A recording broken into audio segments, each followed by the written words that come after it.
Anybody using the videos on YouTube? All right, cool. Anybody using the videos up on D2L? It's a different set of videos. Here and there. I didn't watch them all though. Those are much more concise, a little bit more to the point than I can sometimes be out loud. So let's look really quick. We're into week 3. Couple of things to think about this week because this week gets pretty busy, and we should be able to get through it pretty easily. But this is sort of our last.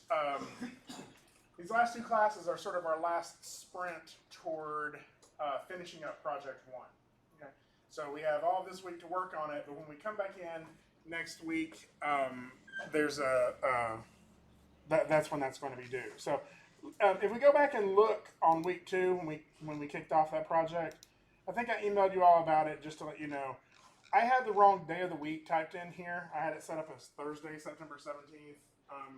It's actually Tuesday. The online class, theirs is due Sunday.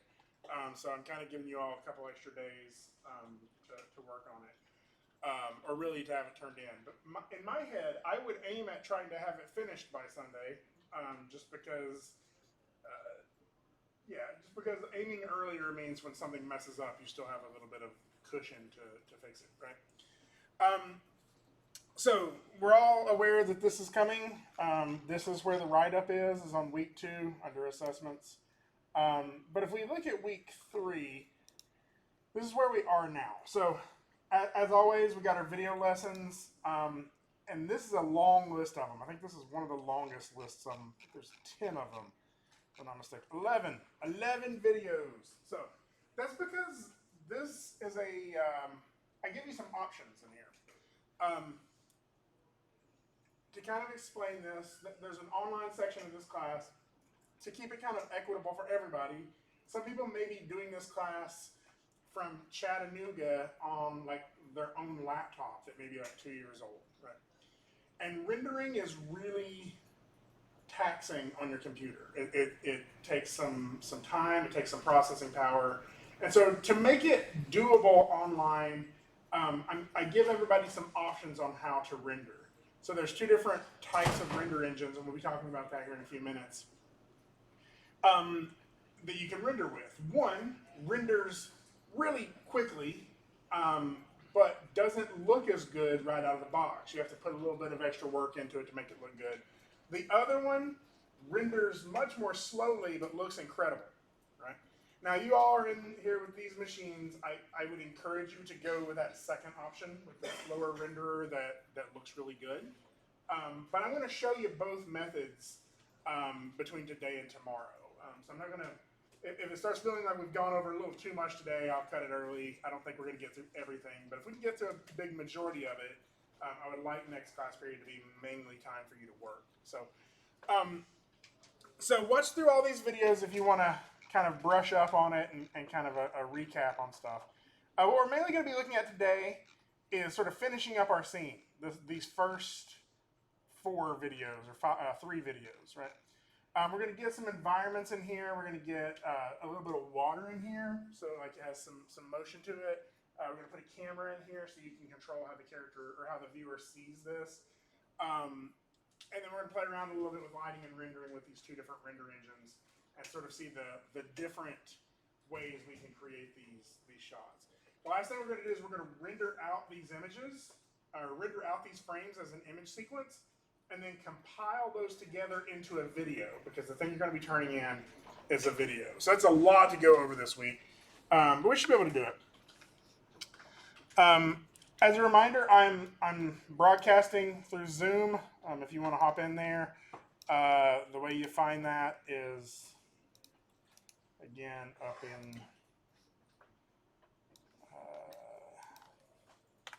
ETSUE3, DIGM classes, Greg, and it's that Zoom meeting link there. Okay, so let's look at a few more things under here this week. This is kind of in the wrong week. I need to move this, but some people may be having issues play blasting out your file if you're working from a computer at home. You may not have QT as an option.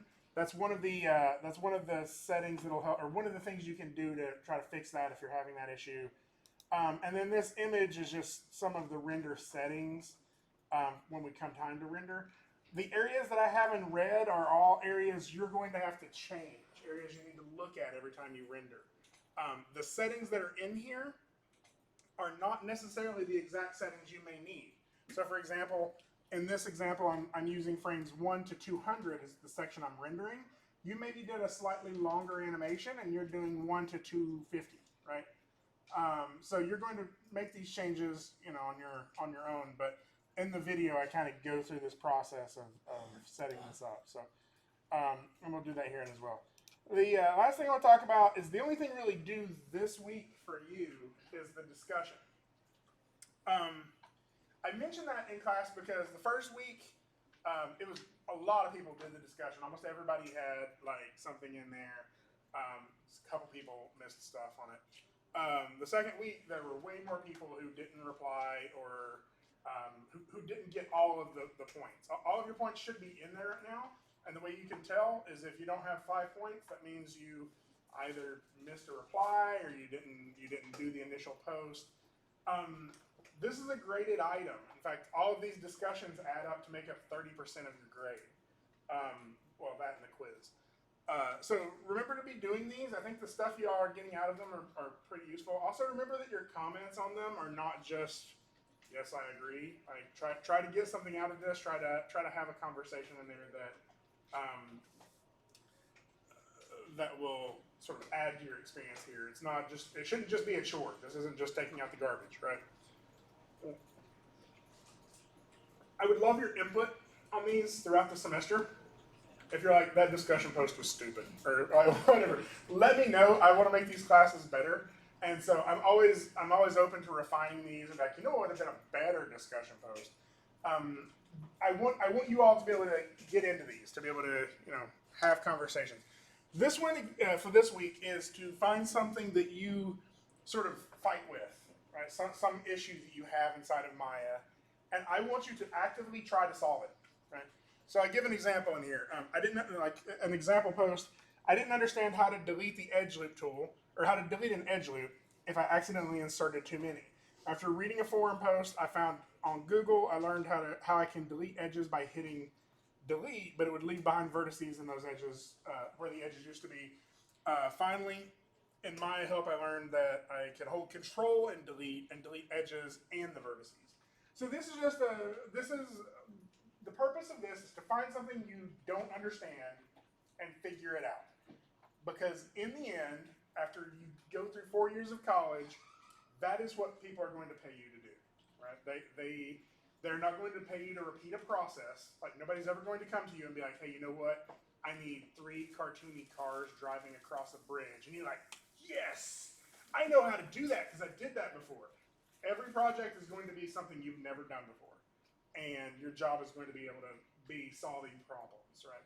And so the point of this exercise the point of this discussion is to try to find a solution to a problem you are currently having.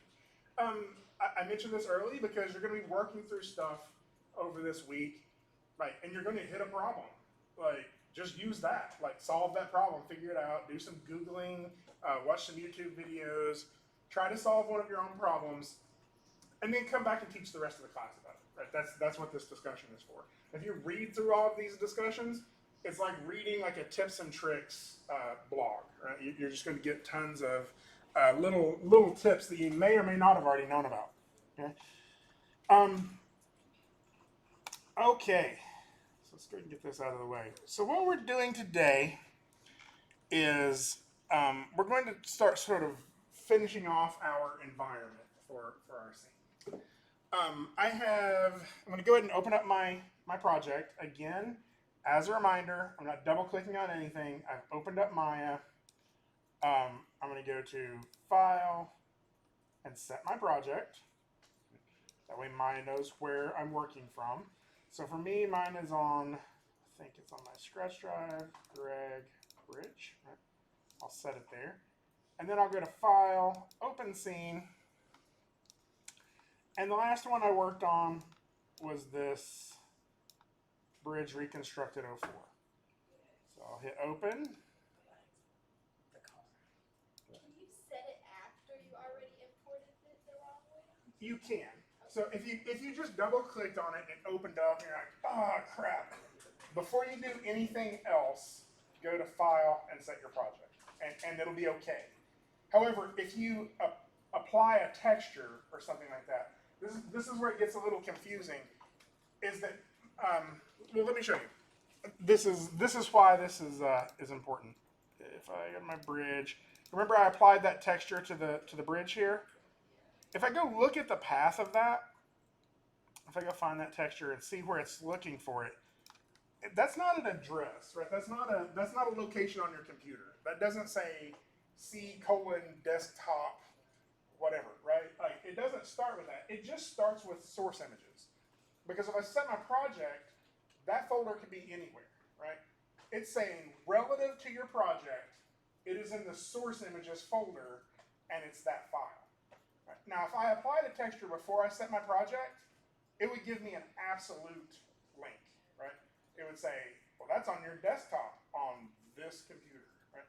And so if you took it to another computer and that file's not there, even if you do have that file saved somewhere else, Maya's still going to be trying to look for it on this computer, and so it's going to be confused. So if you open it up, you're like, I forgot to set my project.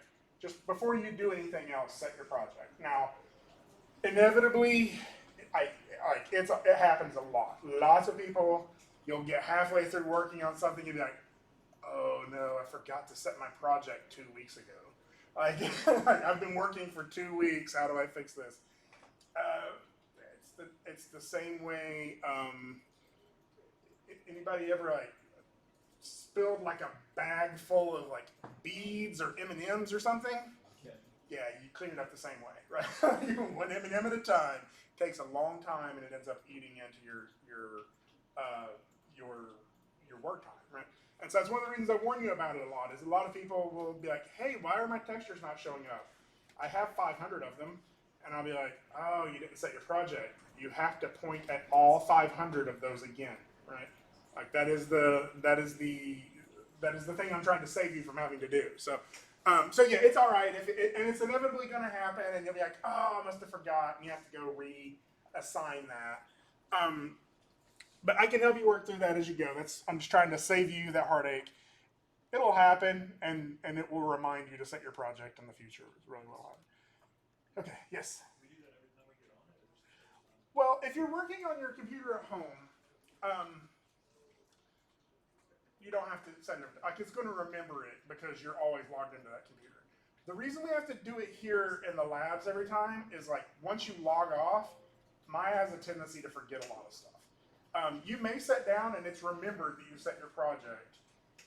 The way you can kind of tell that is if you go to File and like if you go to Open Scene, you can usually see it right there. Your current project is E. Greg Bridge. But more than likely, when you sit down or when you log into these computers, when you open up Maya, what it's going to tell you is that your project is in your Documents folder, because that's sort of the default place Maya will set a project to. And it's under like a default project folder that's in your Documents. So usually, even if you forget to set it and you like save a file and you walk away and you're like, oh crap, I don't know where that file went, it's probably hiding in your Documents, and I can help you dig it out. There's a couple of like common places that it'll be, but that's how you can tell if it's sticking or not. And so you can always check that before you try to set your project. The cool thing about that is if it's listed there, you can just hit Workplace Root and it'll take you to your project. You'll be able to see if this is where I'm working out of. Yeah, I feel like I'll admit, like it's a clunky system. Like it's not how you would expect it to work. You would think that Maya would realize the Maya file you're working on is in this folder. This must be where the project is. But the reason that they don't do that is because when you're working on a larger production, like if we were in an animation studio, the project may be this enormous thing that's saved on the server, and I may only ever work on one little corner of that. And so it's about file organization is really what it's all about. So, okay, so we got it set up here. We got our scene. I've extended my bridge. So one of the biggest problems. Make sure I'm recording. Yeah. One of the biggest problems I often run into in this project is that somebody will try to turn this in, right? And it's like, yes, this is my bridge in outer space. I'm driving from one end of outer space to the other end of outer space. Like, why do you need a bridge for that, right? Or you have a bridge that's just like floating over a bunch of nothing, right? Like the thing that we're trying to achieve here is something that an audience can like. Think of one of your friends from high school, or think of your cousin, or one of your parents, or your uncle, or something, right? Like, they don't understand anything about this. In the end, you're going to want to send them a video for them to watch. Like, what questions are they going to ask? Like, are they going to be like, oh, cool, where is this bridge? Or why is there no trees on that hill, right? Like, those types of questions are going to be things that's what your audience is going to be thinking. So you're going to try to head that off. And the first thing that ruins it for the audience is if they can see the man behind the curtain, right? If they can see the puppet strings, right? Then it's less engaging. It's less appealing. Like, instead of watching those cars drive, they're sitting there scratching their head thinking about, like, why is this bridge floating, right? And so we got to answer all those questions in advance for them. So the best thing to do is just go ahead and put this in a world of some sort, right? Try to make an engaging universe. Try to make the audience forget that this doesn't go on forever, right? So we can do that by just kind of hiding that, by kind of creating some elements that keep us sort of in this region of our world, and anything that's happening outside of that, who cares, right? So I'm going to make a ground terrain. The first thing I'm going to do with that is I'm going to just create a plane. Now, I created my plane right there inside of my bridge, and it's itty bitty. I need it to be much bigger, like much, much bigger. So I'm going to hit R, scale this thing up to be something pretty huge. Oh, I thought somebody had Yeah, well. You got it? Okay.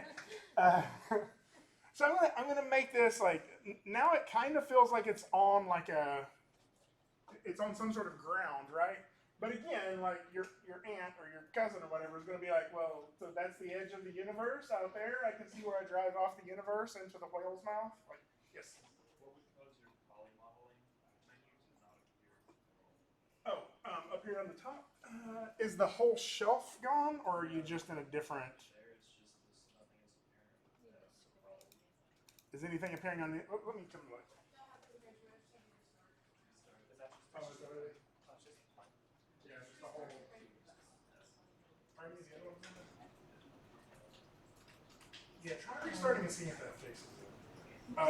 If it doesn't, so if something like that happens, if like your menus get messed up or something, all of that's saved in your preferences, because it is possible for me to delete all of those menu items.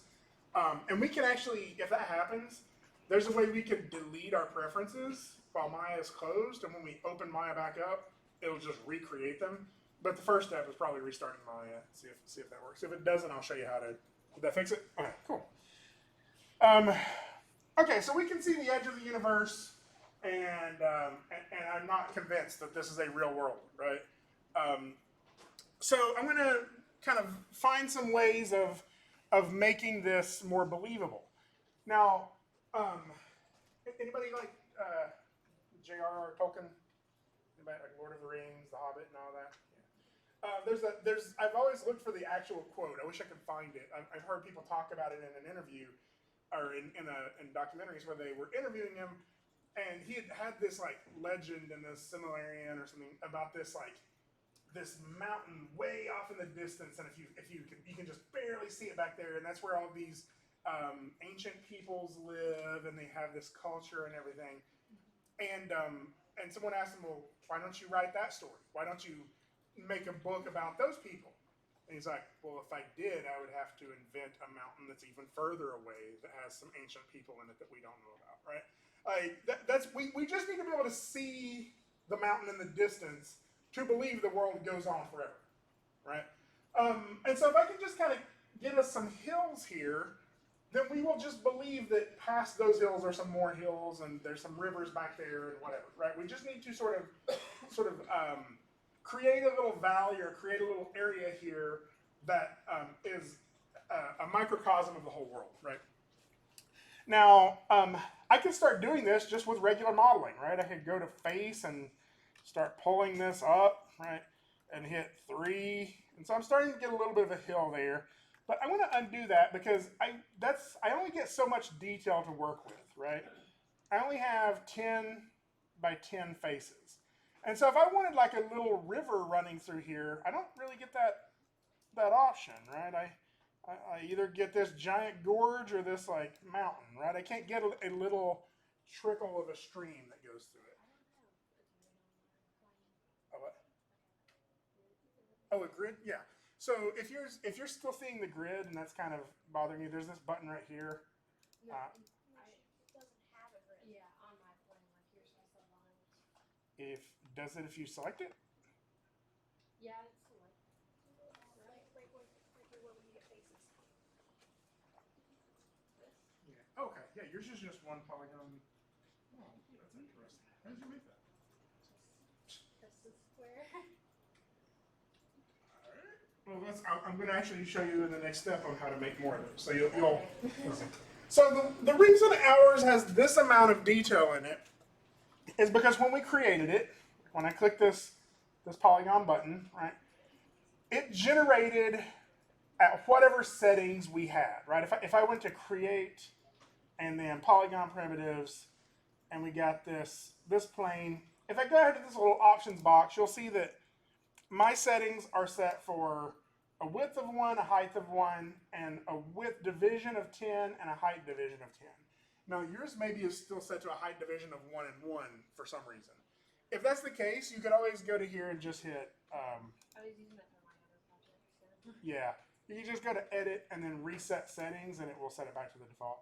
Now, the thing about it is if I wanted more detail, I would want these divisions to be higher, right? 10 and 10 is just not enough to get some detail in this terrain. But I've already created it, I've already scaled it, it's already kind of in the right area. So I can still go back and change those dimensions if I haven't made any major changes to the model yet. And the way I do that is in my channel box, with the model selected, I'm going to go down to inputs, and this polyplane 1 input has those same options. See that? Width and height of 1, subdivisions of 10. So that polyplane 1 node is actually the creation node, right? That is the thing Maya used to create this plane. And then it makes another node for us to be able to see it. And then it makes another node for us to be able to see it with lighting. That's our texture node, right? So there's all of these different nodes that go into making this plane that we just see as this one object. So we're basically going back to our creation node, and I can change that 10 and 10 to something a little higher. Let's try 100. And so now we got a reasonably more dense piece of mesh, right? Now, I will point out that that this is something you need to be careful with, right? Because the number of faces that are on there, Maya has to calculate all of those, right? And if that number gets too high, then we end up with a lot of faces Maya's trying to render, and Maya can bog down. Like if you put 1,000, or like, let's say 1,000,000 and 1,000,000 in there, well, 1,000,000 times 1,000,000 is a lot, right? Huh? Just a bit. Just a bit, right? And Maya's going to try to render for that for you in real time in this thing, and your computer will just bog down and lock up. Generally, I would try to keep your scene under 100,000 faces at most times. I mean, you can go over to 200. If you start hitting 1,000,000, Maya's going to be really slow and sluggish. So this is why I'm kind of keeping it at 100. because I may need more later, but right now I think that's all I'm going to need. All right. So I've created, just so we can see it a little bit better, I'm going to go ahead and add a new material to this. So I'm going to right click, assign new material, and just because I know later we're going to be using Arnold, I'm going to rematerial these later, right? So I'll go ahead and choose a blend or a Lambert for right now because grass usually isn't shiny. Right? And then just so I can see it, I'll go ahead and make that kind of a green color. Let's make it a more believable grass green, just so we can kind of see that popping out. Right? So I've made a lot more detail for myself if I wanted to make like a little stream going through here. But at the same time, I've made this more complicated for myself too, right? Like if I wanted to make a mountain back here in the background, right? Well, earlier I could go out here and grab a face and pull it up, and I mean I'm still getting something, but like now it's just like a little spike back there, and I'm like, oh, do I have to go through here and just like choose a whole bunch of them individually to get that? Like it's gonna take forever, right? The other thing I could do is, of course, I could grab a whole section of them, right, and move those up. But then that gets kind of like a plateau-ish like thing. Like that might be what you want, but more than likely not, right? So this is where some of you probably stumbled upon this tool already. I was going to show you. It's called the soft select tool. Right? So it's not a full soft select. What we're going to do is I'm just going to select a vertex. Right? I'll select one somewhere close here so we can kind of see it. Right? And if I just move that one vertex, I just get that spike, right? If I get a 1, you'll see that's what I'm getting. The 3 sort of smoothed version is that, right?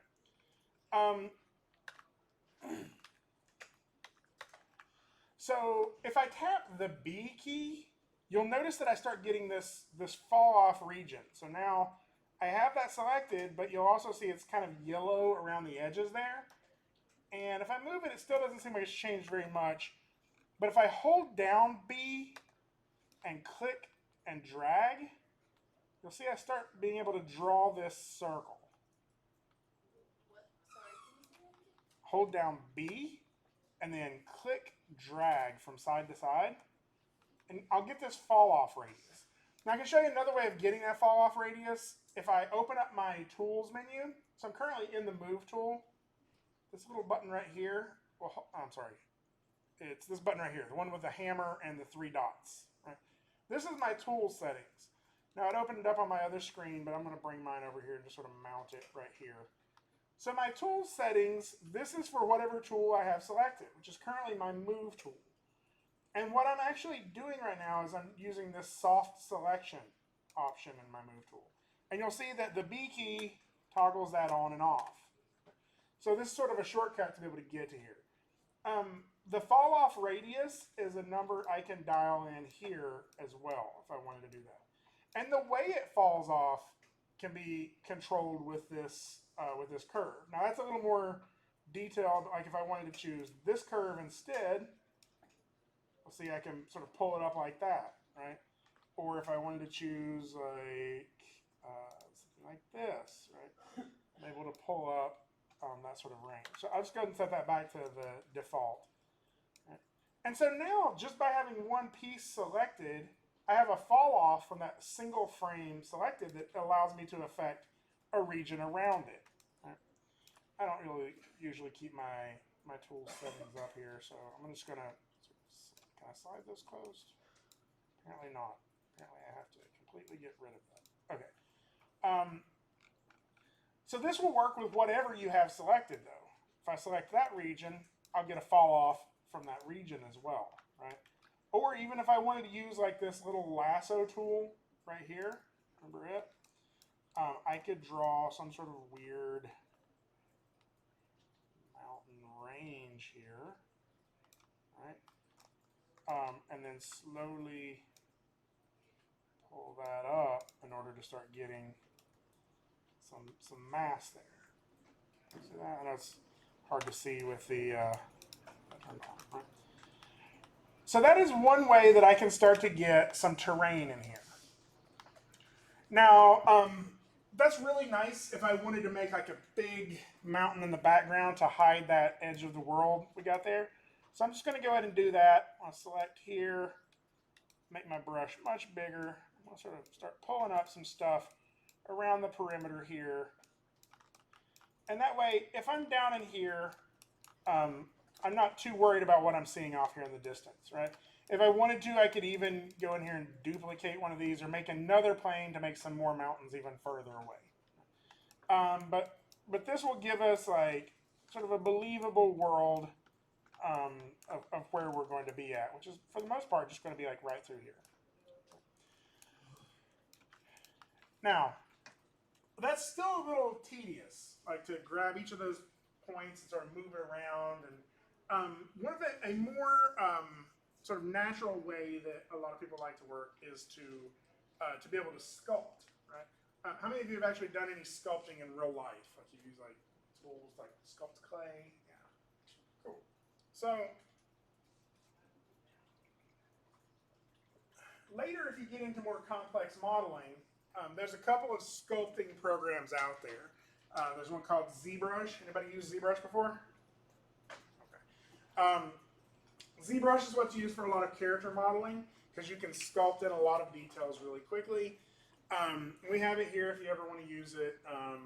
These computers aren't the best ones to use it on. I would say use it on one of these others because they have a Cintiq monitor hooked up to it so you can just draw straight into the screen. There's another program called Mudbox. I think we have that here as well. It's made by Autodesk. It's not quite as good as ZBrush, but it's still pretty good. But Maya has tried to incorporate some of those sculpting tools in here as well. So if I have my object selected, I can go up here to the sculpting menu, and you'll see that I have a lot of sculpting tools. I'm going to go ahead and open up my tools menu again. I don't know why. I bet I can just do like that. Yeah, that's better. So with my tools menu open again, you'll see that if I click one of these sculpting tools, I get a lot of options in here. Right? So first thing you'll notice that I just selected this first one. This is the basic sculpt tool. Now the way the sculpt tool works is this circle is sort of my range, and if I start clicking and drawing, I can start sort of drawing this. It's like it pulls up the areas I'm drawing on, right? And so I could do this kind of more like a stroke, more gesturally, right? Again, if I hold down B, I can resize my brush. So B often sort of is associated with brush size, right? Yes? Are we allowed to use the Cintiqs? Yes. Yes. So the questions are you allowed to use the Cintiqs? Yes. The way you get a pin for that, though, is you have to talk to one of the faculty members. Jonathan Hauschel has most of them, but we usually check out a few per class. I checked out a few for one of my 2D animation classes, but I don't think I have any more left. I may have one or two left. So yeah, if that's something you're wanting to play around with, you can always do that in your extra class time. You just have to find a faculty member who will get you a pin. So, yes? What did you say the sculpting tool was? So in the sculpting menus, it's the very first one. And then this thing I have over here with my tool setting, that's just my tools menu open. So I can adjust all of my stuff in here as well, including strength. Right now it's set at 15, and if I start pulling, you'll see 15 is how much it pulls up. Right? Now if I change that to something crazy high, it pulls it up a little harder, a little more intensity. Yes. I'm sorry, how do you get to the tool settings again? Oh, it's this little button right up here, the little hammer with the 3 dots. Oh, That helps.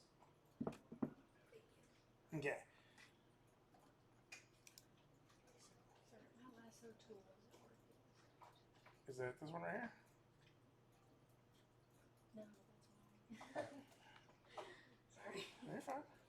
So you'll notice that like this may or may not be working the way you would think a sculpt tool would, right?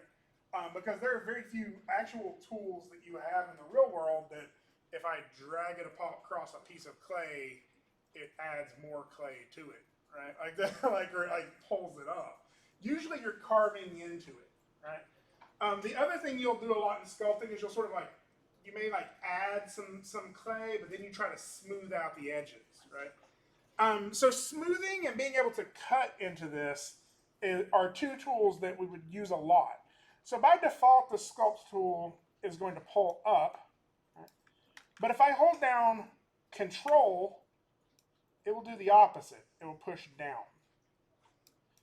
So it's kind of like whatever this tool is that you have selected, Control will do the inverse of it, right? Like inverts it. Now the other thing you may be wanting out of your sculpt tool is to be able to smooth this, right? Let's say I pull this big region of stuff up. I'm like, that's cool, but that's a little sharp right there. I'd like to kind of smooth that out. If you hold down the Shift key, you can start to kind of smooth out the details a little bit of it, right? So what this is really handy for is if you have a smaller brush, right, and I did like something like this, I'm like, that's the right shape, but it's too jagged. I can raise that up a little bit more, hold down B, and kind of smooth that back out. Right. Now, little bits at a time, we're going to be able to start building some terrain and some shape for whatever we're wanting here. I want to turn my strength down. I like keeping my strength kind of low and using more strokes to get what I want. So now, some of you may be noticing I'm kind of leaving an area underneath my bridge, right? In fact, if I hold down Control, I can kind of bore that back out a little bit, right? And if I wanted to go even smaller with my brush, I could maybe hold down Control and get like a little bit of some gorges through here and stuff, right? Now the reason I'm doing this is because I want I want it to feel like my bridge is actually over top of something specific, right? So you can play around with these sculpting tools all day long. Like they're a lot of fun. You can use them on whatever model you want, right? Like if you have some details on your car you wanted to use, like you can use the sculpting tools on it. And you can play around with a lot of these others. So I'm just going to show you some of them and what they do. So for example, this one right here, that's the smooth tool. We're already kind of using that. Let's go out a little bit more. This one right here, the fourth one over, it's kind of like a grab tool. It's a very quick way of doing something similar to what the soft select was doing. All right, I can make this bigger. I can grab that and just sort of start pulling up around and nudging regions around, right? You got to be careful that you're pulling in the right direction though. Like realize what that's doing to it. You're pulling in 3D space. Usually it's going to pull like in the up and down region, but this will allow you to nudge sections of your model pretty easily. There's stuff like this one. This is what is this? This is the foam tool. Foam tool is going to add like, it makes more sense if it's a little smaller and has a little more detail. It's going to like kind of add a little bit of a noisy, can't even really see it that much, a noisy like layer on top of it, right? One of the ones I like the most, there's this, the flatten tool. If you need to flatten out a surface, you can use this and it'll kind of try to make it, a little flatter in shape. So if you want to make some plateaus in there. And then one of my favorites is the knife tool, this one right here. So the knife tool will allow you to kind of cut into the object, right? I'll turn mine up a little bit. And so you could use something like this for cutting in your like little rivers and your details in here, right? With any of these tools, at any point, if I'm like, I want that's too much, I want to smooth that out, I can just hold down Shift and go back to smooth, right? So I'm not going to do too much with this. I'm just going to kind of get me some details in here. Obviously, we could spend hours on this tool, so or on these tools.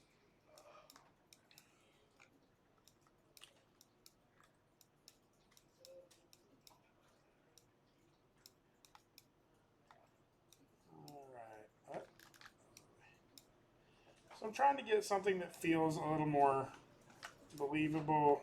I'm going to make my knife tool just a little bigger. Not my strength, just a little bit. And try to get a little bit more of a noticeable river through here.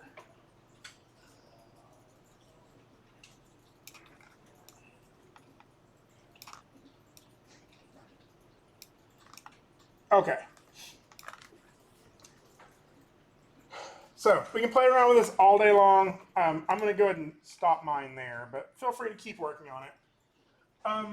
So the next thing I want to do, though, is I want to have my bridge driving over something. And it could just be this rocky gorge. Like, I'm sure there's places in the world where you have to drive over just that would have just been too difficult to build roads through.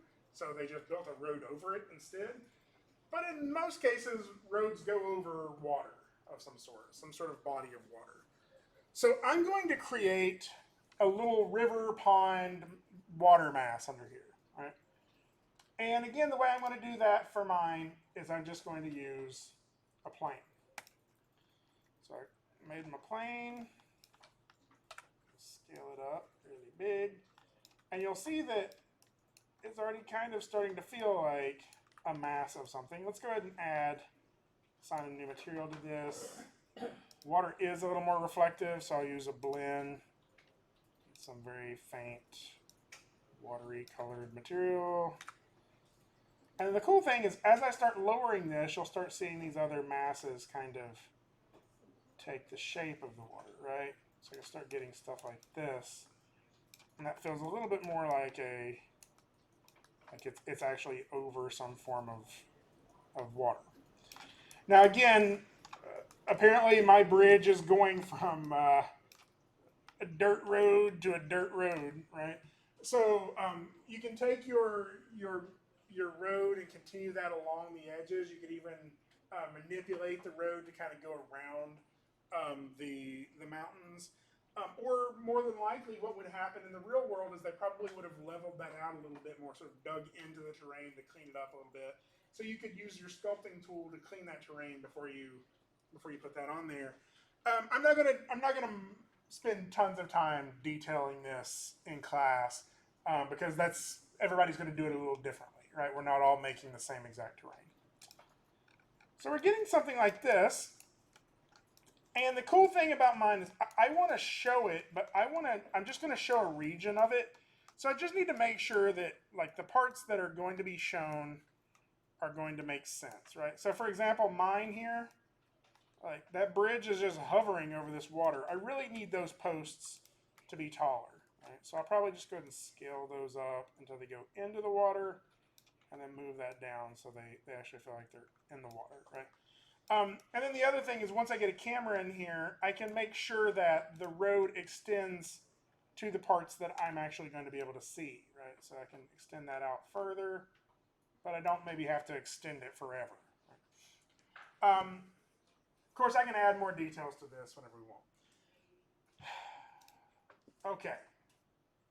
I'm going to look at this water.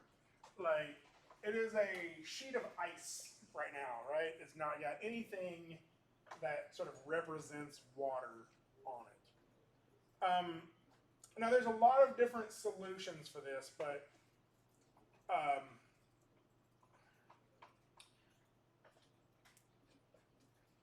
when we, to sort of back up a little bit, everything that we've been doing, again, I know I've said this in the past, everything that we've done is somebody's job, right? So if you're creating the ideas, you're a concept artist. If you're creating the models, you're a modeler. If you're creating the materials, you're a texture artist or a material artist. If you're making the animations, you're an animator. If you're making the rigs, you're a rigging artist.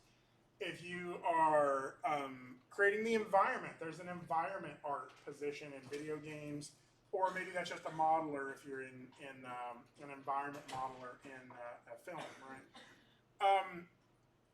So there's some things that sort of fall outside of animation, though, right? That an animator can't control very easily. Right? So, for example, like fire. Right? How do you rig fire? Like fire always changes. Like it can be any shape, any form, right? How do you animate Our example here, water, right? Like, how would you make a rig for water? Like, that doesn't even make sense. Right? And even stuff like fabric, like there's not a specific, like I can wave this shirt around, but I could also take it off and wad it up into a ball or rip it, right? How do you set up those parameters that allows an animator to control that? For things like that, there's an entirely separate job. Right?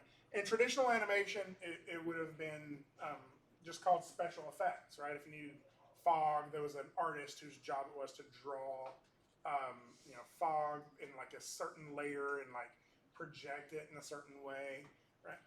That's still what it's called today, though, is an effects artist or an effects animator. There's also steps that happen after the process that sometimes are done outside of Maya. For example, if I needed an explosion, even in an animated film, like one of the ways that maybe would be, or if I needed a lot of explosions in the background or something, one of the ways that I could do that is actually film some real explosions, right? And then I could, inside of Premiere or After Effects, I could composite those in. So that's visual effects, right? So this is where sort of visual effects and animation kind of cross over a little bit, is in effects animation. And that's what we're going to do. So it's super simple level of effects animation on this water. So the thing that you have to realize is this doesn't have to be physically real water. Right? There's a lot of different things you could need water for, right? Like if you have a glass of water, like my water bottle here, right? And it's just always going to be sitting there on the desk and I'm never going to touch it. Like there's no, like that just has to convey to the audience that that's water, right? I could just have a cylinder there that has transparency on it. And that solves the problem of water for that scene, right? Now, if I needed to pour this water out, right, into the floor, which I'm not going to do. You thought I was going to do it, didn't you? I'm not going to do it. If I needed to pour this water out, that's a different thing, right? I need flowing water, and that's really hard to simulate. Like that's really hard to create, and that's what we call this as simulation. You're simulating the effects of water, right? And that's a different thing to need than an ocean, right? Because I don't ever pour the ocean out, right? The ocean is just sort of this wavy, flowy, splashy thing, right? Do I need the ocean to be like calm, or a pond, or do I need an ocean during a hurricane, right? Those are very different things that you might need for a production. So I'm going on this rant about this because students come in a little confused about what that means to create water. Like there's only one water in the real world. There's like probably 10 different ways that you could create something that would be perceived as water inside of Maya, depending on what you need. And in this case, we just need something that's sort of underneath there that looks kind of like water. Right? One of the things we could do is maybe we could get some sort of water material that feels like it's got some ripples in it. Like we could have like some light changes on it. But I wanted to show you something that was still kind of fun, right? So I'm actually going to open up a separate thing of Maya here, just so we can kind of see this by itself. I can just create a separate piece of water by itself to play with. And yes. Why would the water be showing if it's just completely black? Like black out? Completely black. Yeah, even if I assign it like a material. Are you rendering it? Maybe it's because it's underneath the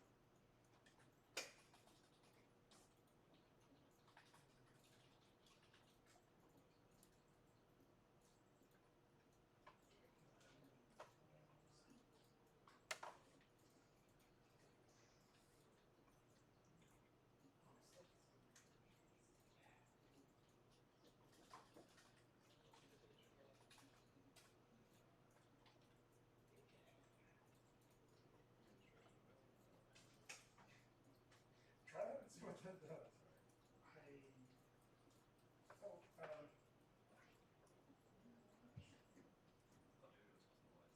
Yeah, that's what I was thinking. Flip around to the bottom and see if it's rubbed up.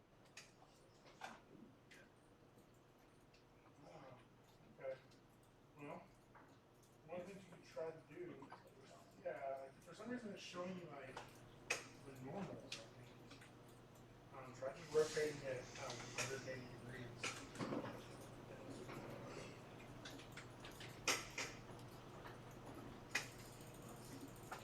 That's weird. Okay. So let's play with this just to get some form of like watery thing. Right? If I create a plane, again, this is not going to be enough faces. So I'm going to make more faces on this again. Polyplane 1. Change my subdivisions to 100 again. I may be able to get away with 50, but let's just try 100. Right? So the reason this doesn't look like water is because it's all perfectly flat. Right? This is a sheet of glass. And water usually has some form of ripples in it, right? So one of the simplest solutions for simulating water is a system inside of Maya called BOSS, B-O-S-S. So if I go to the modeling menu here and change that to effects instead, you'll see a lot of different things up here that, like, they're words that probably don't make sense at all, right? Like in cache, mash, boss, cache, substance, right? Like all of these things are Bifrost. So these are all different systems for simulating different things. Strangely, Bifrost, even though it sounds like it's a snow simulator, Bifrost is a flowing liquid simulator. If I wanted to like pour liquid down out of a jug, out of my bottle, right, or even like flood a hallway, right? That would be what I would use as something like Bifrost. There's even other programs that sort of specialize in effects. There's one called Houdini, and if you get into the effects animation class, you'll probably be using that. And there's just so many systems for simulating because they have to use physics to generate that stuff, right? Well, we're going to use the simplest one. We're really just going to use like a wave generator. It's going to randomly generate like wave patterns within this mesh, and that's called BOSS. So if I open up BOSS Editor, sometimes it takes it a minute or two the first time.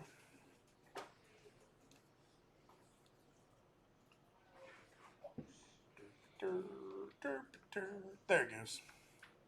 So it's the BOSS ripple / wave generator. So we got a couple of things in here, and I have to remember them again. I should have checked this out. Clear wave solver, spectral waves. Okay, so there's two different things we need. We need a either a wave solver or a spectral wave. Let's do a spectral wave first. So I'm going to select this mesh, and then under the wave solvers, I'm going to click this little blue circle, this little blue dot here, right? And cache disabled unsupported nodes are found in the scene. Okay. Now, if on frame 1, I'm going to see nothing, but if I drag to frame 2, I'm going to start to get this on it. Right? So we can kind of hit play through it and see that we're getting just some sort of general noisy water, right? Now, we can play around with this all day long to make changes to this. So you see all of these different things in here. If I wanted to make my wave size bigger, I could make it, put it up there a little bit. We can change a lot of, there's a height in here, I think. Wave height. Let me pause this and see what wave height does. That's what I thought. If I wanted to be like crashing, flowing, like stormy ocean, right, we get something a little bit more like this. So I want mine to be pretty simple. I'm going to put mine like 0.7 maybe, that. And then my wave size back at 0.5. I didn't really make a major change, right? And so we're getting a little bit of something like that out of it, right? Now, I want to point out that this isn't,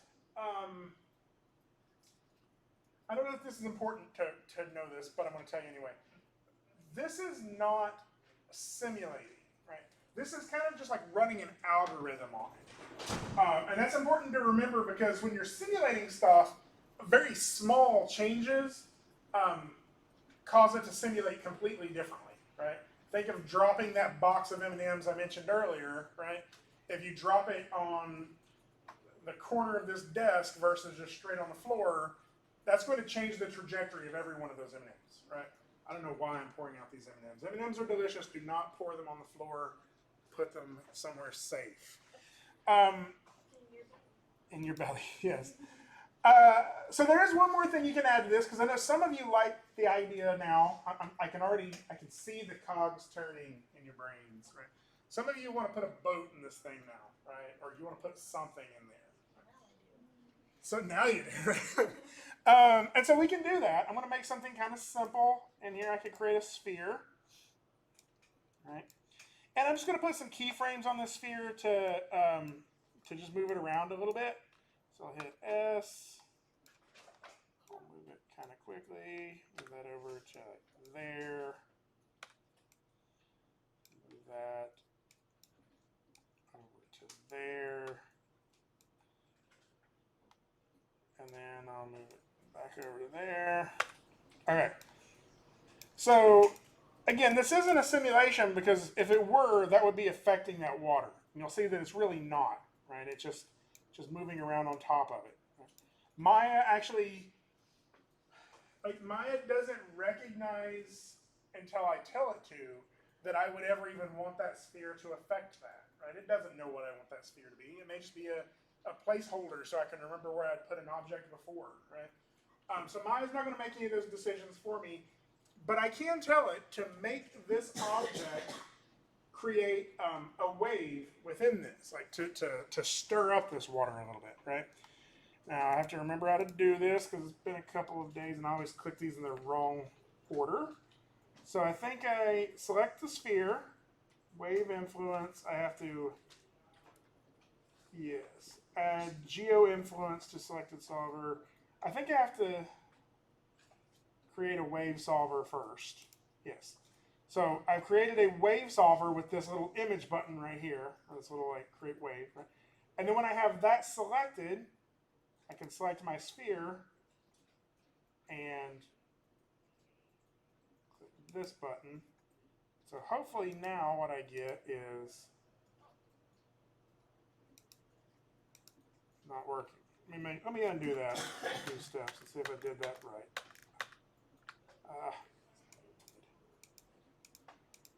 Let me delete these. I may have had the wrong thing selected when I clicked that.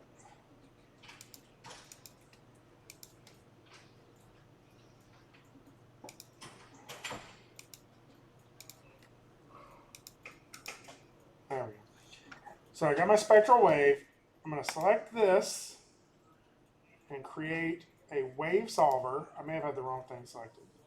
And then select this ball and add geo influence to selected solver. There we go.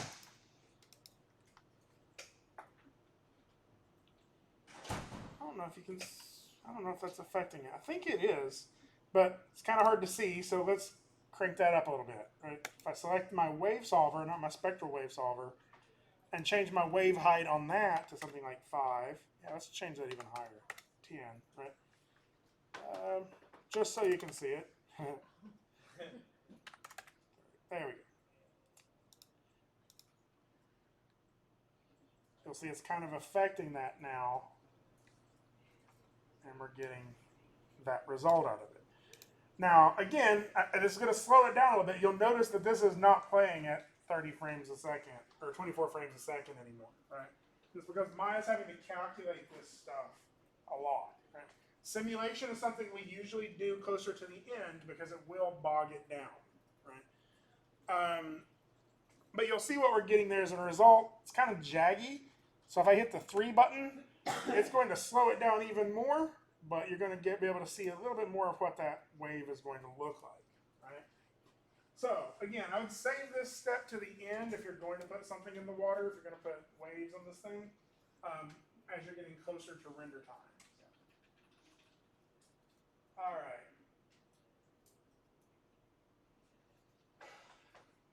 So let's go ahead and put some, I'm just going to put some spectral waves back in my previous scene, just so we have a little bit of something in there. Go ahead and hit stop on that. I'm going to close this one down. Oh, I hit stop. I'll save that one. So back here in this scene, again, to repeat those steps, I'm going to crank this up a little bit. Let's see if 100 is too high. 100 maybe not too high, but I may be using, yeah, I'm wasting a lot of my plane here, right? So I'll probably scale that back in and reposition this in a way that I can use much more of that plane for what I want. So maybe something like that. And so now if I go back into that boss editor, it's taking a minute to open it up.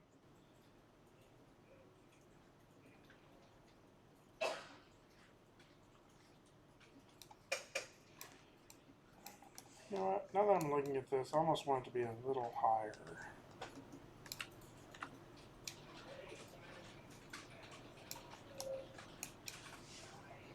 There we go.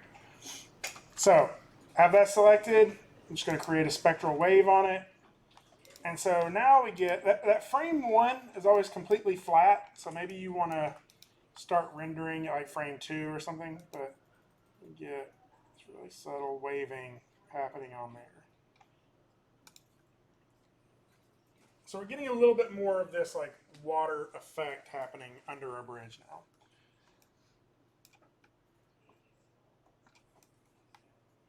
Okay, questions on this? Yes. Yes. So actually, after you've created the plane, all you have to do is select it, and then it's usually going. Hey, where did it go? You have to do it before you add the spectral wave to it. It looks like it wipes that thing off of it. So let me show you on a new one here. If I create a new plane, scale that up, it's going to be under this polyplane, under inputs in your channel box. It's the polyplane input, and you just change that number under subdivisions to something higher. Okay. So what are y'all thinking?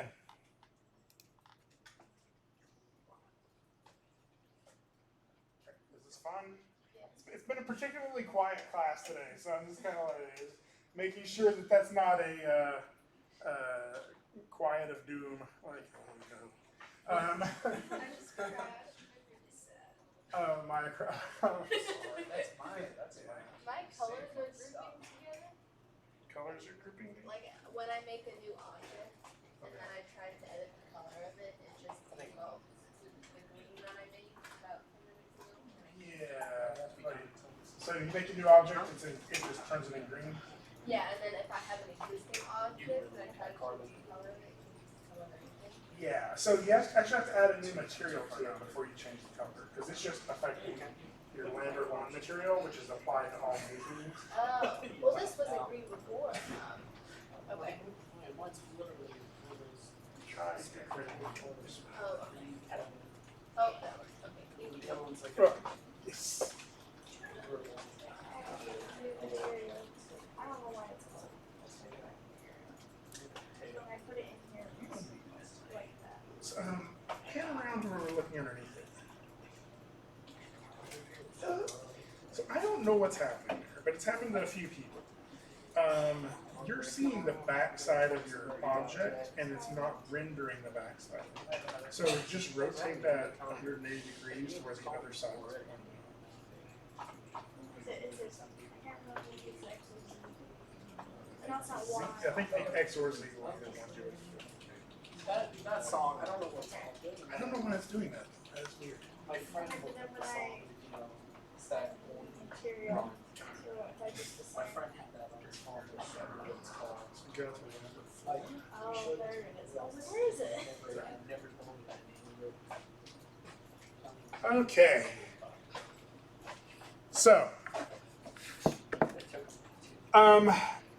just kind of looking at mine, there's a lot of things I still need to do to it, right? Like, I only have a bridge right there, even though it's crossing this giant mass of stuff, right? Very sturdy pillars. Yeah, those are like those two pillars. Like you got a lot of faith in those. So I would definitely like duplicate my bridge out through there. And so I may spend just a minute or two doing that really quickly just to make this make sense. Because again, what we're aiming at is creating something that an audience can watch and not lose their belief in it, right? Like we call it the suspension of disbelief, right? Like whenever we go into a movie theater, like we like and a fox like hops up on the screen and starts talking, we don't stand up and say, "What the hell? Foxes can't talk," and storm out of the theater, right? No, like we go into it knowing we're suspending our disbelief. We're going to pause that disbelief and fall into whatever it is the audience or the film, the event is trying to let us experience, right?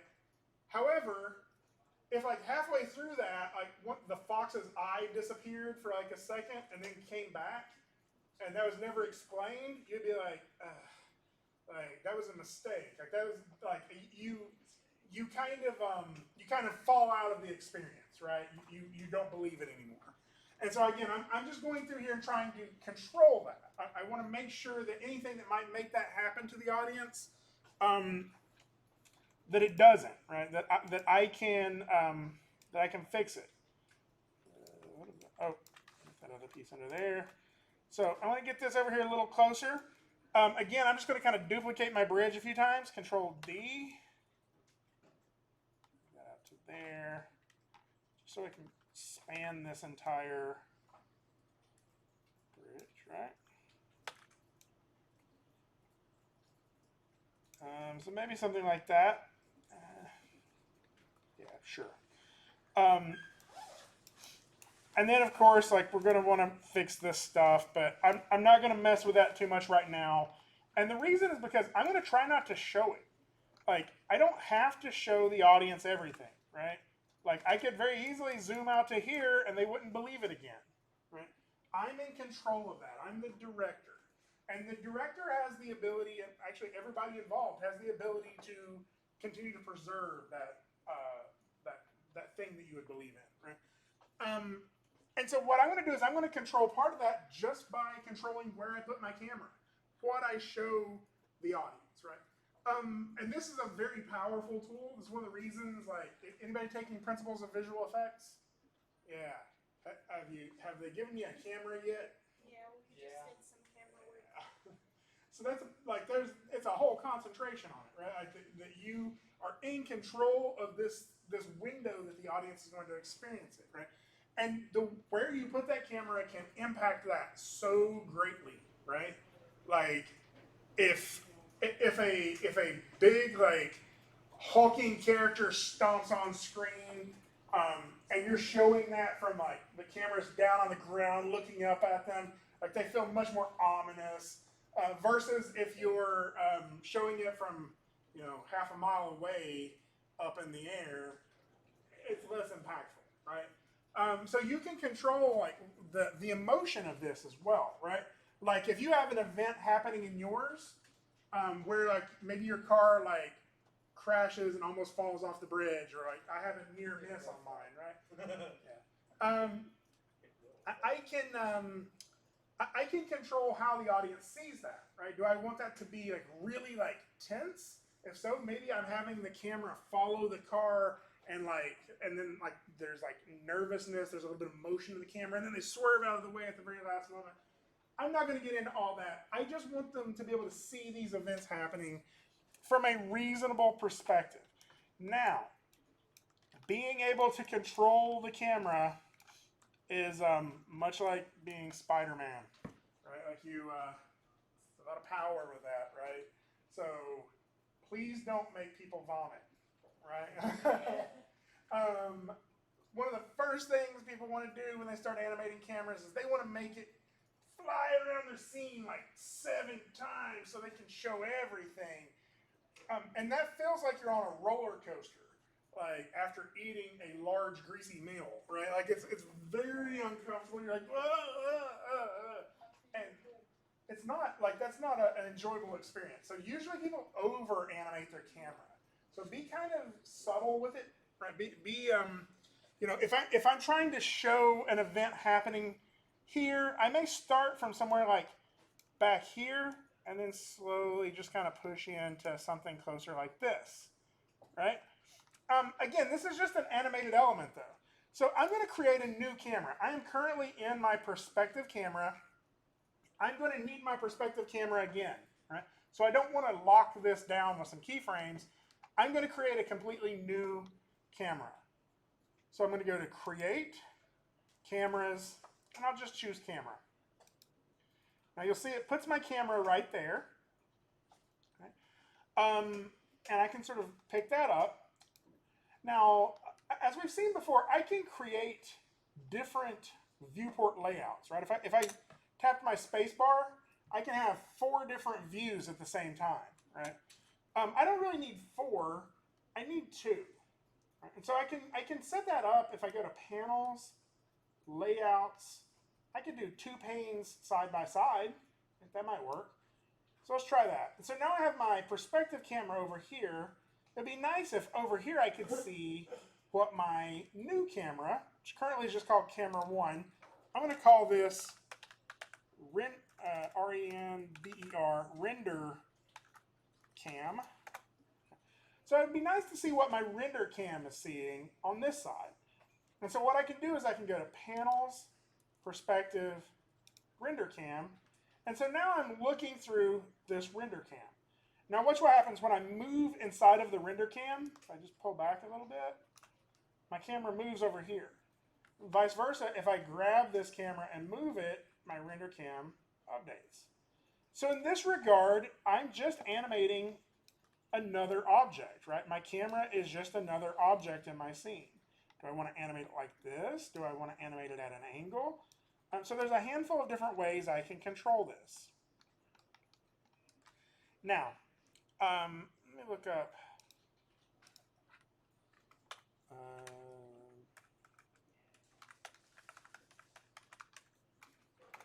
So, looking up The Incredibles 2. That was a good movie. Did y'all like that movie? Everybody liked that movie. It was amazing. So, if we look at a frame from The Incredibles, right? Now, the thing I want you to notice on this is, other than the fact that everything is awesome in it, right? Disregard that part, is the shape of this image, right? It's wider than it is tall, right? And so that means this is the shape that will be projected up on the screen. More than likely, it's also the shape of most of your TVs or computer monitors at home. These monitors you're working on, they're a little wider, but it's pretty much the same perspective as our screen up here as well, or even my screen that I'm working from here, right? I believe this is 16 by 9, but usually we call this a couple of different formats, right? This perspective, and it's how many pixels wide versus how many pixels tall. So if you ever go shopping for a TV, they'll tell you this is HD 1080, or this is 4K, or this is HD 720. And what those numbers mean, that 1080 or 720 or 4K, those all are in reference to the number of pixels tall that this image is. Okay, so what we need to render from is more than likely HD 1080, which is 1080 pixels tall by 1920 wide. Now those numbers are weird, I know. Right? It just don't. You'll start to memorize them. 1920 by 1080 though, that is sort of our standard HD now that we're going to be aiming for. HD 720 would be sort of the next step down. So, however, when I minimize that, you'll see that what I'm seeing out of my render cam here is not that shape. Right? It's a square. So, so how do what I need to set up, in a few minutes here I'm going to start rendering, right?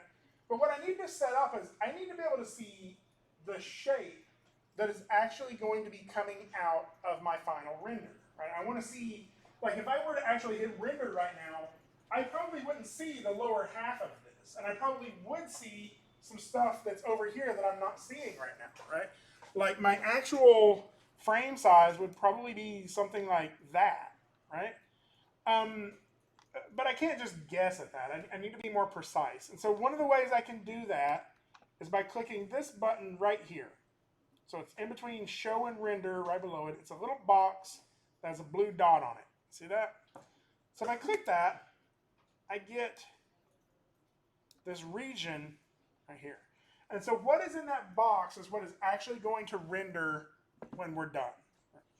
So what I'm going to do is I'm going to animate my camera so the things that I want my audience to see shows up in that render region. Now there's an event that kind of happens in here that I kind of want them to be able to see, which is where we kind of dodge this car, right? So that's right around frame 106. So I want that to maybe happen like with my camera right about here, so I can kind of see it, maybe. Let's try that. So right about there is where I want my camera to be when that event happens, because then it's pretty clear, right? So I'll go ahead and select my camera. So I have it selected already. If I need to select it, I can also click this button right here on my render cam, and it will select my camera. And I'll just hit S. So that means on frame 104, that's where my camera is going to be. So I can kind of animate backwards. I'm like, well, if this is where it's going to be on 104, where did I want it to start from? Right? Maybe I go back to frame 1, and I could do something like this. Right? Something a little more subtle, and hit S. And so now I have this animation. I kind of have to click over here to be able to see it. I have this animation of my car driving. My blue car gets behind them, tries to pass them, and almost gets hit. Right? Now the thing you'll notice is that my camera just kind of stops moving at frame 106, kind of freezes. And so I don't want it to just die. I'll probably have it continue to move along just a little bit more throughout the rest of the animation. Yes. So just something like this.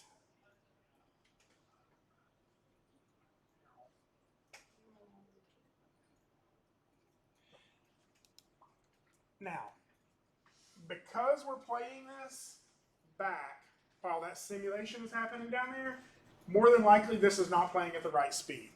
I can click this button here. For some reason it's yellowed out. I don't know what that means.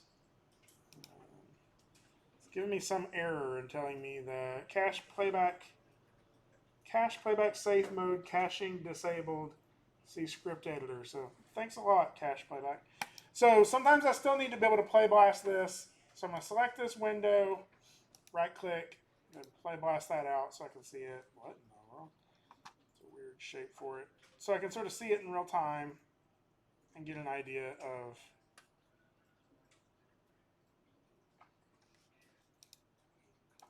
what it actually looks like.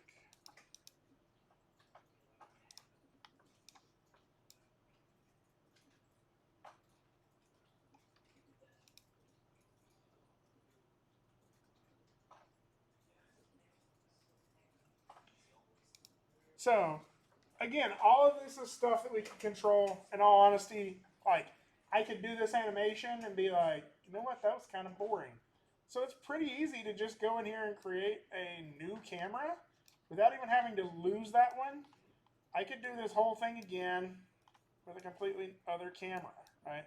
If I wanted to try it from this angle, maybe it makes more sense, right? Maybe I start here, go something kind of simpler. Turn this on. Select it, hit S on frame 1. Around here, I need it to be closer.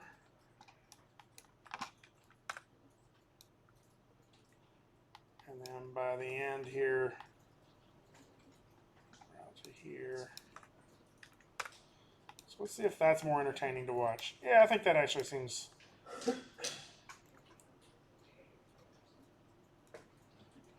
it was smart to have all the action going on between the bars. Yeah, I think so. That wasn't intentional, but that worked out pretty well. But I mean, that's worth recognizing, right? Like this action happens in this spot where it gets kind of clear. Like maybe that's not the case for you. Maybe yours isn't set up like that, and you want to slide that bridge a little bit so that it does happen. Or maybe you want to change your animation so it shows more clearly to the camera, right? Again, this stuff up here in this gray area is not going to render, but this will allow me to kind of see my animation and get an idea about it. Now, one of the things, again, it's like my camera. See, I have these 3 keyframes.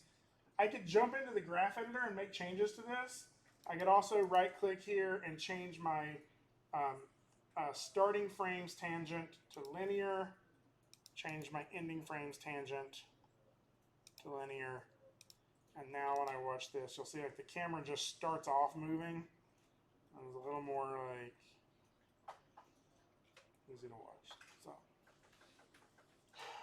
all right, what's your thoughts?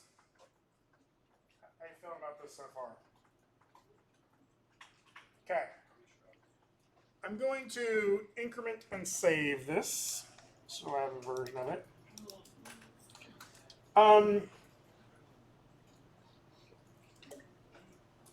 Anybody's brain full? Feel like you needing a break on this? Yes. So, the thing we have to go through next is lighting and rendering. And I was going to cover Hardware 2.0 and Arnold. So I got a couple of options here, and I want to kind of leave this up to you, because I'm sure you want some work time, but do you want some of that today, or do you want all of next class period to be work time? We could power through, and I could get through lighting and rendering today in both of them. We could just look at Hardware 2.0 and look at Arnold next class period, or we could stop right here. What's your thoughts? Is the lighting in Maya? Are we gonna use the lighting that's already? Yep. Oh, okay. Well, so there's all of that is within here. We're just going to learn a couple of different things about render engines and how to use them. Keep going. How many of you want to power all the way through? Because if we do that, then next class period is an open work day. Like you can come in here or not and work. So, Will you be in here? I will be in here, but it would just be like I'll be here just to answer questions. But I don't want to make you feel like we're like trying to cram too much of it in. Like if we don't do that, then maybe it'll just still be about another hour's lecture at the beginning of next class period. I have a separate question. Okay. So, like on my Monday Friday classes, I also have. But I have like 5 hours in between my my classes. I was wondering if I can tell them I guess other people's classes and just kind of like go somewhere. Is that allowed? Oh, you can. Yeah. Like if there's room in the classroom, you can go in and work. Okay. Is it awkward? Yeah. Just be A little bit. kind of quiet. Yeah, They should do it. I see too. Like I'm a potato, so it's like. Should I get the like this part of you think it's easier to try and just because it's sort of going to be a low poly look anyways. Yeah, same. I think it's easier just to because I'm not going to look this too serious. It'd be easier though. You don't have to do like. It's not my fault. You don't have to try to line up the topology, but either one would work. Not my fault. Separate objects though means you could do different materials. Yeah. Okay, so I think we got a few votes for kind of power through. How about we just start powering through and see how we end up? But before that, do y'all want to take like a 10-minute break, stretch your legs, get a drink of water? Okay, so let's do that, and then we'll come back and start looking at lighting and rendering. It's 12:50 right now. Let's be back here at 1. That'll give us an hour to see if we get through as much of lighting and rendering as we can. And it'll all be in the video. If you don't get it, you can always come back and kind of watch it next time. So I'll be hopping around helping people, but if you need to grab some water, grab it.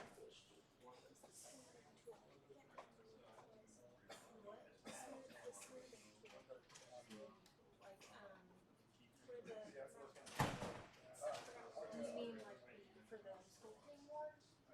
Or It's the good sculpting, and this is the one where it has some more like natural to it, Let's not do that.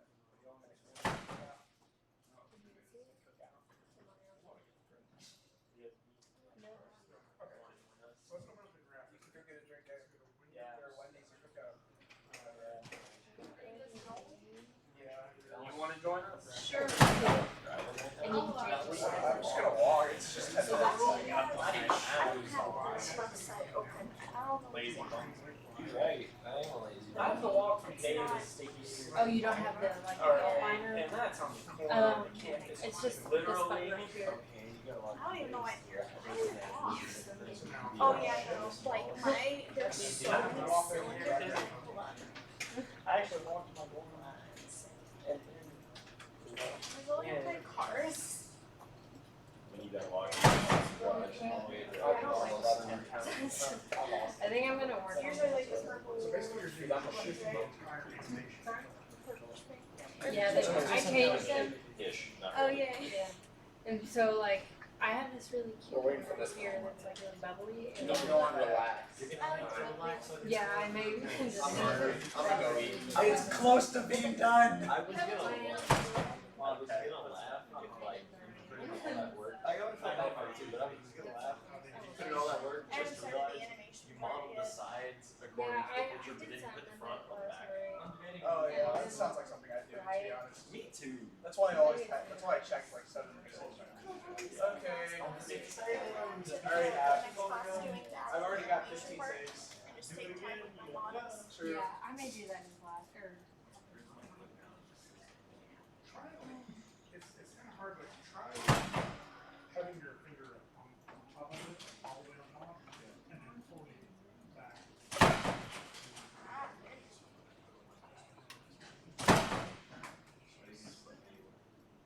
It doesn't have to be right.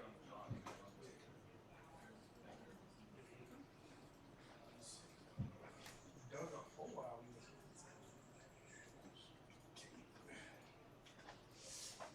I wish it wasn't so warm in here. You just need to get tiny fans and plug them into all of the computers. Tiny thing. The computer's already packed. Tiny fans for us. Anybody else needing the attendance sheet of this missing place? Okay, I'm gonna- Some questions. Yeah.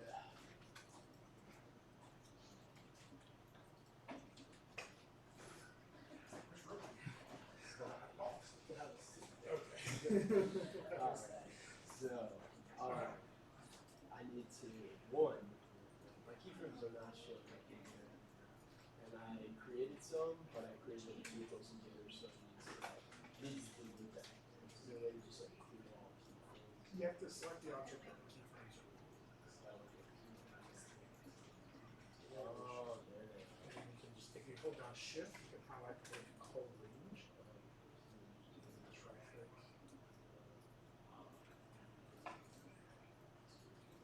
Next question. I got focused on tweaking up the new stuff. How do you get the names and stuff? Okay, so you go, in your channel rocks. Kind of the top tab.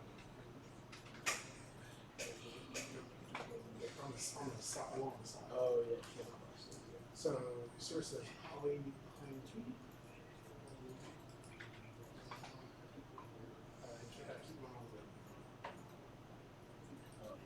And you can make that.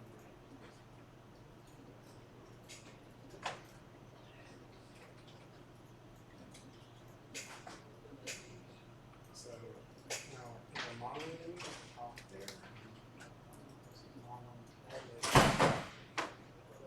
drop down box on the corner. We right there. Oh, up all the way over. There you go. So click that, and then change that to effects. And now across your menu, you should see the fourth or fifth one, and here's the boss. The top. Also,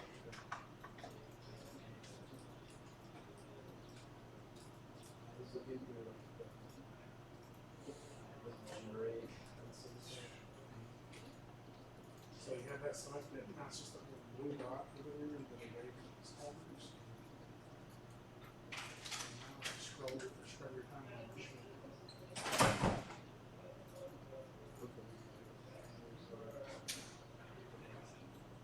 You'll see a little bit better what's missing.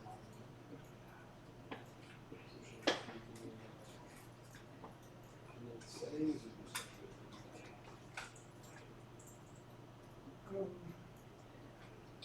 You can, if you want to, if you want to change the weight height, if you want to make it bigger. But I think for the most part, there's only so much we can do to it.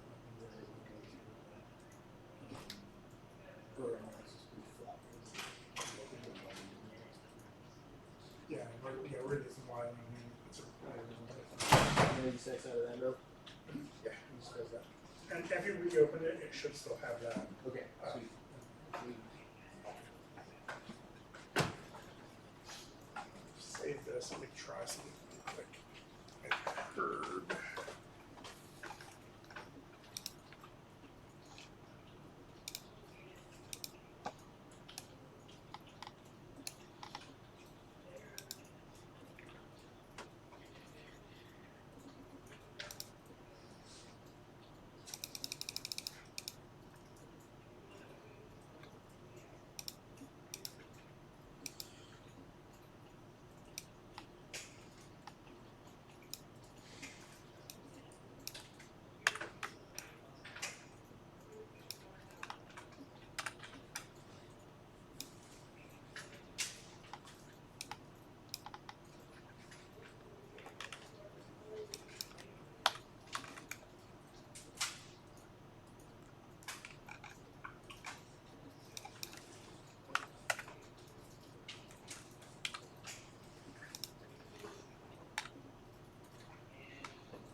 Professor Marlowe, can you see the Zoom group chat? Yes. Why? Just wondering. should I not to the group? I don't know. Now I'm curious. I will keep it closed if that hurts. Sorry, I'm just playing right now to try some stuff out before.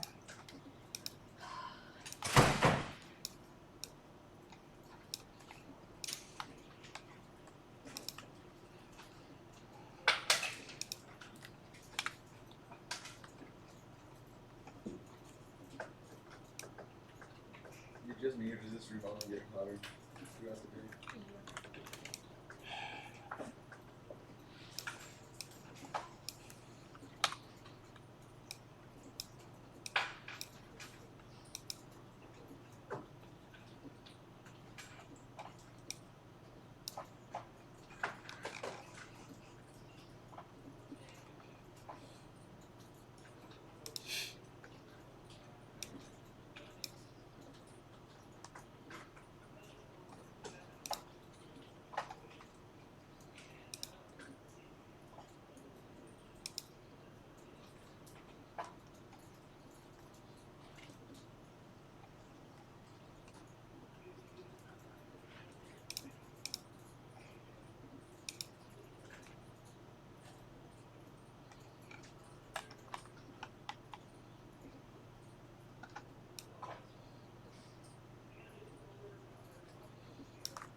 a key to, like, is there a way to move just like an individual key frame?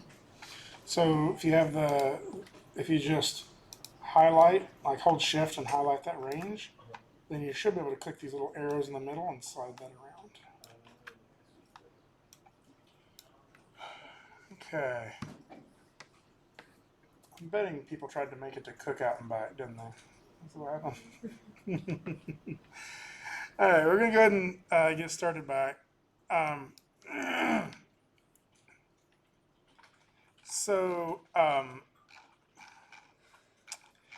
I guess the easiest way to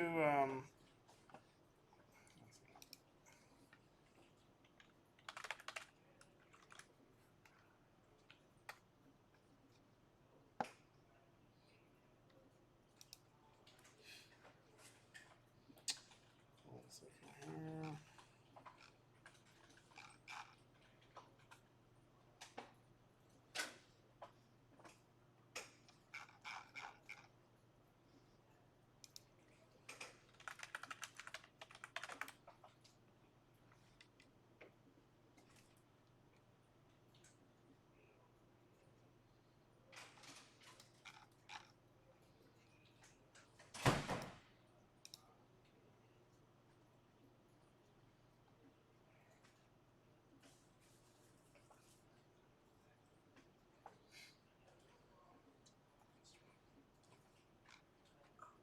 So one of my friends was asked for me to do commission for stickers, right? Mhm. And I was like, I said maybe like $10 for one or something, just because of the time that it would take. Like, Like, is it- I mean, they're like decently big stickers. And she was like, she was gonna be printing them out, so it cost her. So I was like, okay, I'll just. It's like 10. She's like, I'll give you $25 for each. I was like, to do the illustration? So think of it as like how many hours would it take you? And then charge the hour for that. like, that's what I tried to think of. Like, she was like, she insisted on $25. I was like, I don't know if you can pay much for three. One $25. An illustration for like a logo design? And something like a cartoon dog sticker. But even if you're doing like a logo design, you charge like $2,000 for that. Yeah, like it's a dog. Yeah, 25 is like. Are you getting commissions on it? Like that is the commission. Oh, 3 stickers of cartoon versions of her dog. oh, okay. Yeah, I don't think it's reasonable. If it feels good for you, I mean, I wasn't gonna make her fit it that much, but she insisted, and I was like, oh, alright. no, I think of the amount of time it would take you to like, do the work, do the effort. Like my hourly rate when I'm doing commission work is somewhere between, well, when I'm doing contract work, is somewhere between $40 to $50 an hour, and like that's what it would take to be able to. So like, yeah, You're just doing that solely on hours. Yeah, it's like how many hours you think it would take you to do the illustration. She's willing to make some changes to it. Yeah. Okay. I was just at first I was like, $75 for just 3 tiny stickers. That's not. Yeah, don't undersell yourself on that. So. Okay, I let's decided go. my aunt paid me like 5 times the amount I asked for. Mm-hmm. She was like, no, you're not allowed to do that. Mm-hmm. Yeah, render or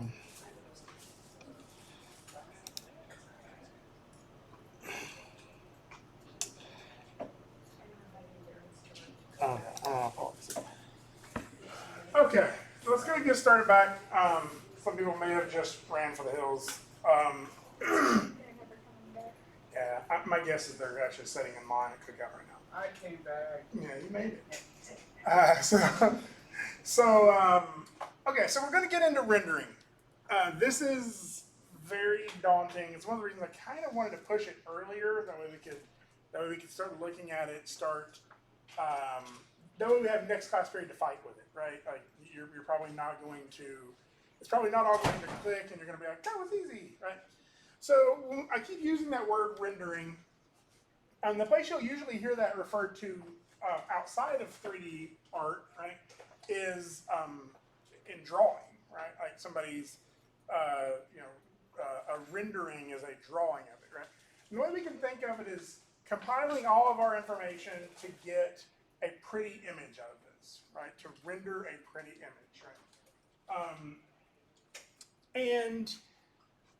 It's worth talking about before we get into this what it is that is actually creating that image, right? Because right now we're seeing images right here. And in fact, what we're seeing in our screen inside of Maya is a render. It's just not a very good one, right? It's kind of low quality.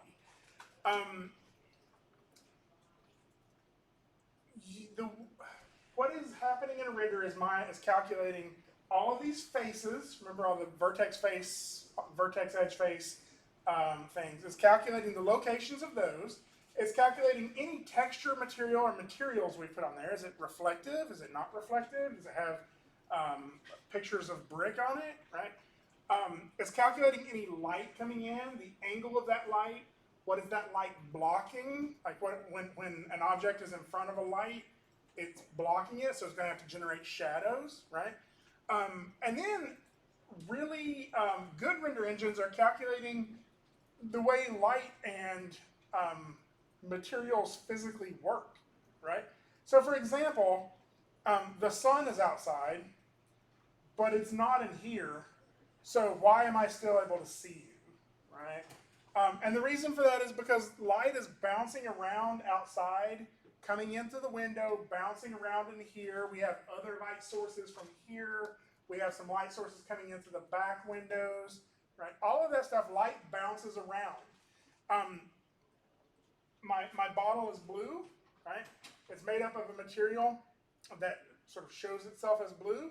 The other thing you'll notice is if I put this bottle up to my face, you'll see that if you look really closely, you'll see some of that, you'll see some of that blue light bouncing onto my face. Like I can see light from your computer bouncing onto your face. And like where you're using green terrain, like I can see green light on your face and on your face, right?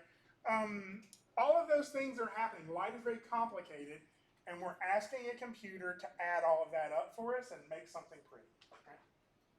Now, there's multiple ways that can, or multiple systems that can generate that render.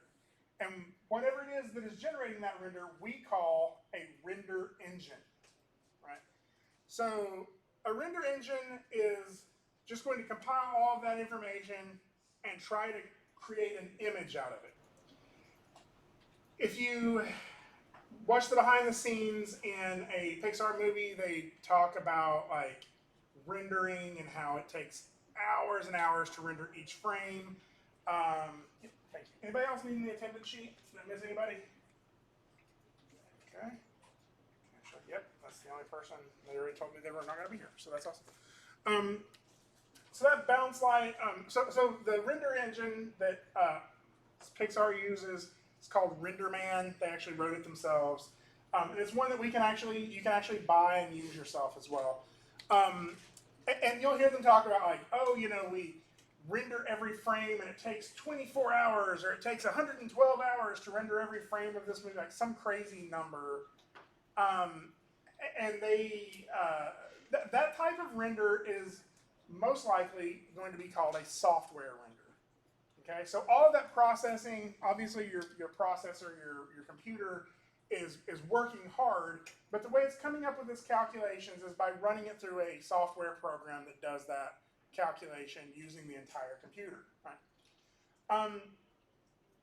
And that's how all rendering was done for a long time until video games happened. Right? Yeah, we got to blame them for everything. Right. Apparently. Yeah. Throw them under the bus. Only you want to talk about. Yeah. Well, so video games sort of changed the spectrum a little bit, right? Because now we needed to be able to see an image, but I don't have 24 hours to wait for that image to be created, right? I want to see it immediately, right? We want real-time rendering. We want the ability to change something and immediately see that update, including the lighting and the color and all of that bounce information I was talking about.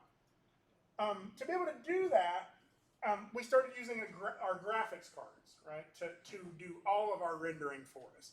So That kind of render is called a hardware render.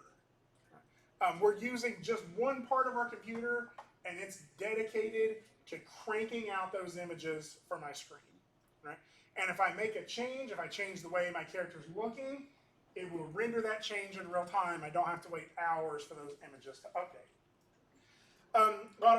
Another way you can think of these are a CPU renderer using your processor, or a GPU using your graphics processor to render.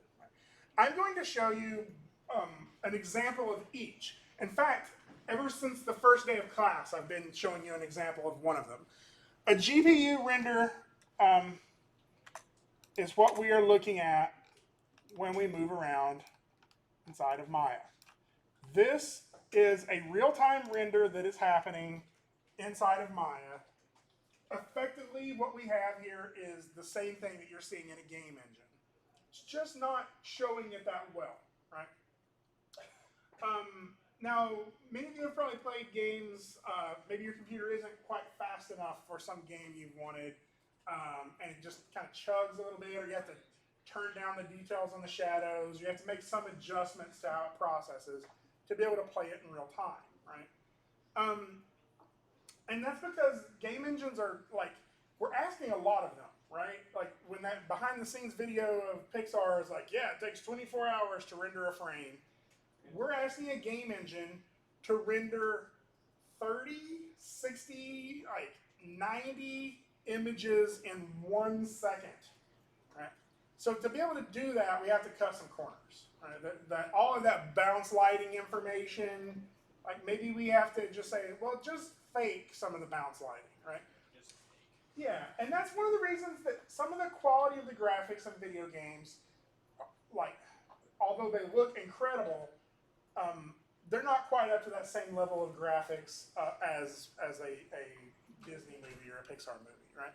And that's because they have the luxury of waiting longer for those renders, where in a video game you don't. Right. Yes? Does Pixar still use the same method, or do they use what video games do? Well, actually, so Pixar will still use the GPU renderer while they're working, so they can see an approximation of what the final render is going to look like.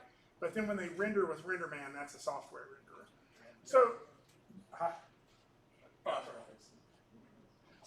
that is slowly, GPU rendering is slowly becoming more common, though, even inside of Maya, because people want to be able to see results quick, right? And you don't want to have to wait for 3 weeks to render your movie, right? The other benefit of GPU rendering is the ability to iterate.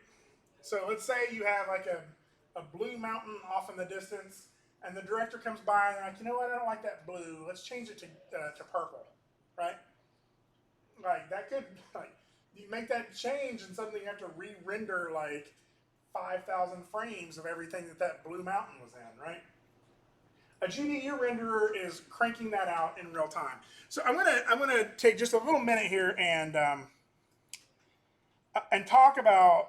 I can show you some examples of GPU render. Talk about the GPU renderer we're using right now, which is the hardware 2.0 render. So I'm going to go ahead and open up just another version of Maya just so we can talk about it. I should always just keep 2 versions of it open.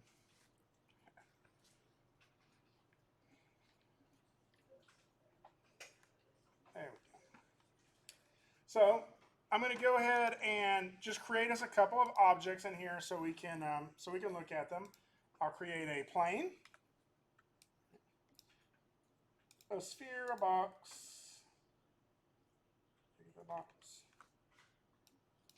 and a cylinder.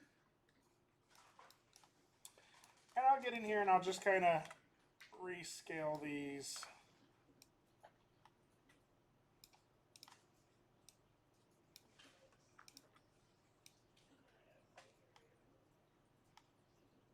About that. So, a couple of things we're seeing. One is we're seeing this grid, right? That's annoying. I'm just going to hide that. Click this little grid button. Now, as it is right now, it feels like light is coming from all directions on this, right? And I don't really want that. I want light to feel like it's coming from, like I'm able to control it, right? So even though like this light is bouncing around this room, there's more light coming from the front side. So if you were to hold your hand up, one side is going to be brighter than the other side. The shadow is going to be obviously coming. Most of the light is coming from this direction, right? And then there's bounce light that's kind of filling in on the other side, right? So so let's just go ahead and create a light. Now in Maya, we go to create lights, and I'm just going to create a directional light to show you how this works. So directional light looks like this. It's just a bunch of arrows pointing in a direction, right? And I can sort of rotate this around to be able to change the direction it's pointing. Doesn't look like it's doing anything, does it? So that's because we haven't turned on lights in our viewport. So again, 4 is wireframe, 5 is shaded, 6 is textured if I had any textures on there, and then 7 is lit. Which is taking on more interesting sounding than. So we have lighting in here, right? One side of our object is more illuminated than the other. And if I rotate this, I can see that changing in real time. Change the direction. Now the way directional light works, just so you kind of understand, is the light is not coming from this object. This object is just an indicator of the direction the light is pointing. Right? If I change it, it doesn't really affect it. It's only if I change the